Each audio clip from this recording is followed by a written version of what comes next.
ஓம் சாய்ராம்.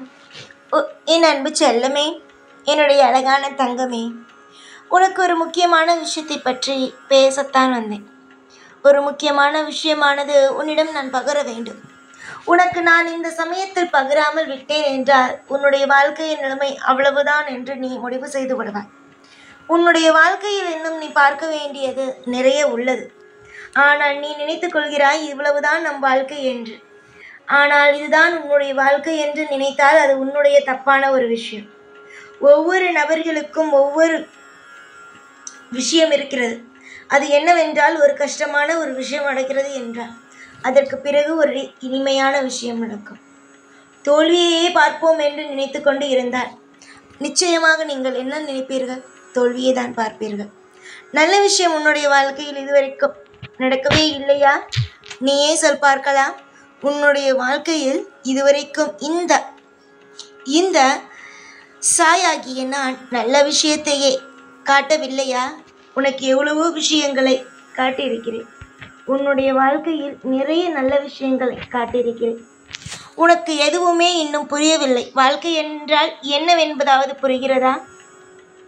தங்க பிள்ளையே, உன்னுடைய தேவைகள் உனக்கு என்னவென்பது எனக்கு தெரியும். நீ சொல்ல வேண்டும், அதன் மூலமாக தான் தெரிந்து கொள்ள வேண்டும் என்பதும் அவசியம் அல்ல. கூடிய சீக்கிரத்தில் இந்த சாய் யார் என்பது தெரியும் உனக்கு. அளவுக்கு மீறிய கஷ்டங்களும் அளவுக்கு மீறிய பயங்களோடும் வாழ்ந்து கொண்டு இருக்கிறாய். இந்த பயங்களும் கஷ்டங்களும் கொஞ்ச நாள் மட்டுமே. கூடிய சீக்கிரமாக உன்னுடைய வேண்டுதல்களும் நீ எடுக்கும் ஒவ்வொரு விருதங்களும் சக்திகளும் ஒன்றாக சேர்ந்து உன்னுடைய வாழ்க்கையிலோ இனிமையான ஒரு காலத்தை உருவாக்கும். நிறைய நாள் நீ சோதனைகளை மட்டுமே சந்தித்தாய். நீ என்னிடம் சொல்வாய், எல்லோரையும் போலதான் நானும் உழைக்கிறேன், எல்லோரையும் போலத்தான் நானும் ஒவ்வொரு விஷயத்தையும் செய்கிறேன். ஆனால் அவர்கள் சாதாரணமாக செய்யும் விஷயங்கள் வெற்றியை பார்க்கிறது. நானும் மிக மிக தீவிரமாக எனக்கு நல்லது நடக்க வேண்டும், எனக்கு இந்த விஷயம் நடக்க வேண்டும், அந்த விஷயம் நடக்க வேண்டும் என்று போராடி ஒவ்வொரு விஷயத்தையும் செய்கிறேன். ஆனால் எனக்கு மட்டும் எந்த ஒரு நல்லதுமே நடப்பதில்லை. சுலபமாக சில பேர் பெற்றுக்கொள்கிறார்கள். எனக்கு மட்டும் ஏன் அந்த சுலபமாக எதுவும் கிடைப்பதில்லை என்று. சுலபமாக கிடைத்தால் அது கொஞ்ச நாள் தான்.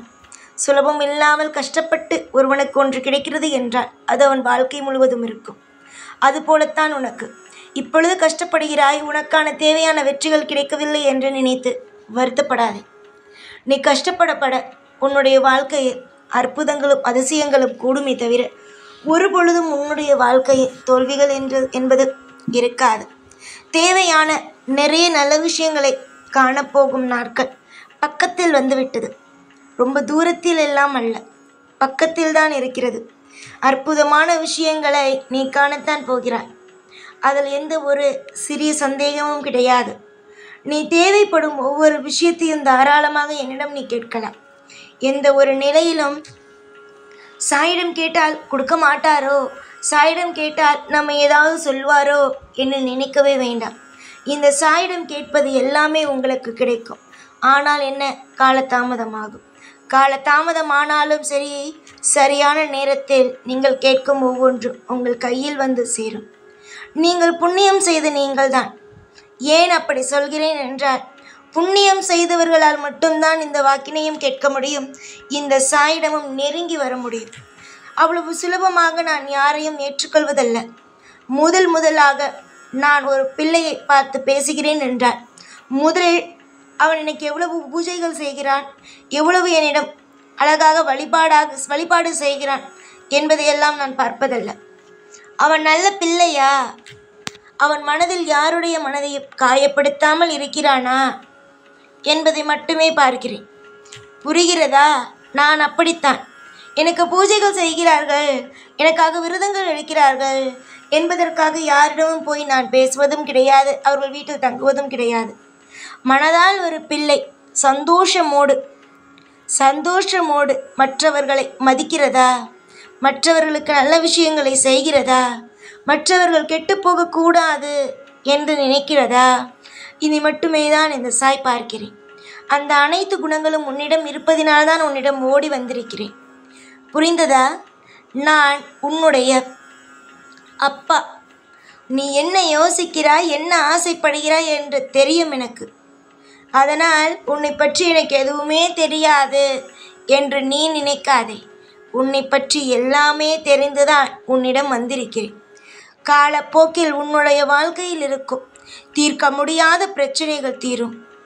இந்த சாயின் மூலமாக நிறைய புது புது நபர்களுடைய பழக்கங்கள் கிடைக்கும்.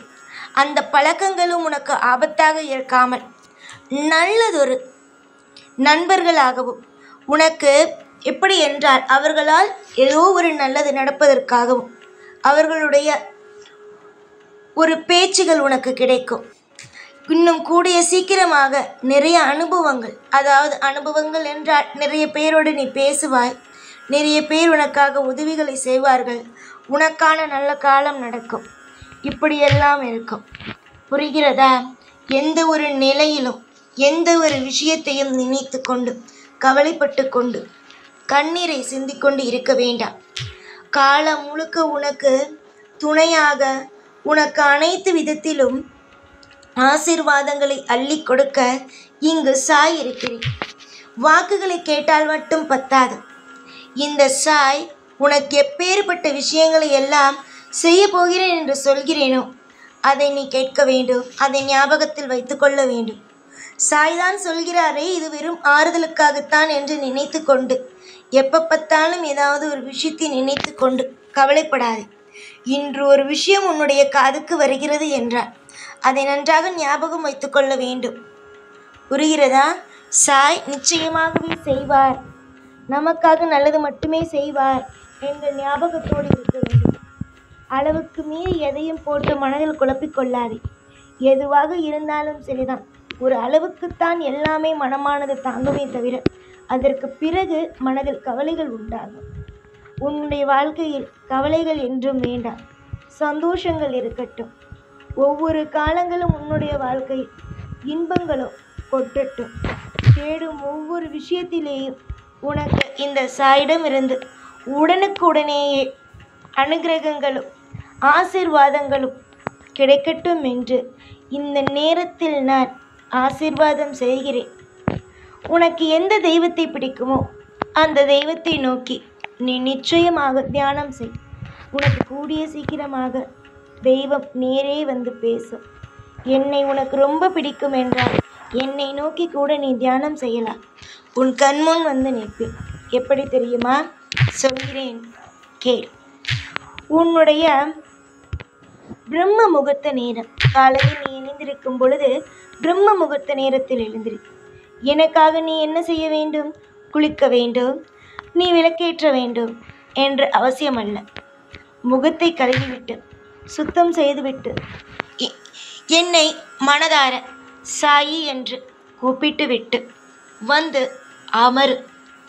அமர்ந்து கண்ணை மூடி ஒரு அரை மணி நேரம் எதையும் பற்றி சிந்திக்காதே.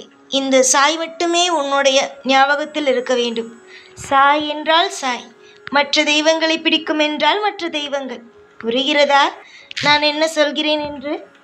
உனக்கு எந்த தெய்வத்தின் மீது அதிகமான அன்பு இருக்கிறதோ அந்த தெய்வத்தின் மீது நம்பிக்கையை வைத்து அந்த தெய்வத்தின் பெயரை சொல்லி அந்த தெய்வத்திற்கு தியானத்தை செய். நிச்சயமாக நீ கண்ணை மூடி அந்த தெய்வத்தை பற்றி யோசிக்க யோசிக்க உன்னுடைய பக்கத்தில் யாரோ அமர்ந்திருப்பது போலவே இருக்கும். நிச்சயமாக நாளை செய்து பார், உன்னுடைய உடல் சிலிர்க்கும். உன்னுடைய வாழ்க்கையில் நீ என்னடா இது இப்படியெல்லாம் நடக்குதே அப்படின்று ஒரு எண்ணம் வரும். புரிந்ததா? நான் சொல்லும் விஷயங்கள் என்னவென்று உனக்கு புரிகிறதா? நம்பிக்கையோடு இருங்கள்.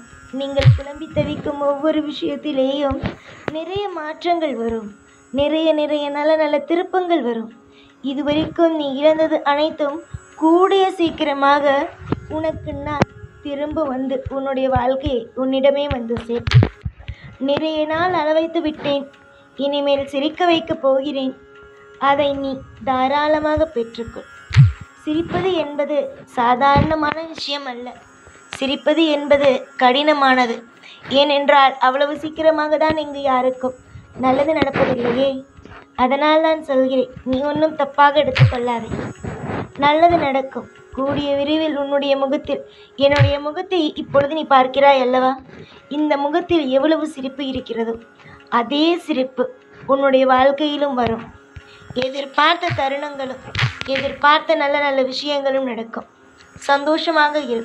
எப்பொழுதும் உன் கூடவே இருப்பேன் என்று சொன்னார் ஓம் சாய்ராம்.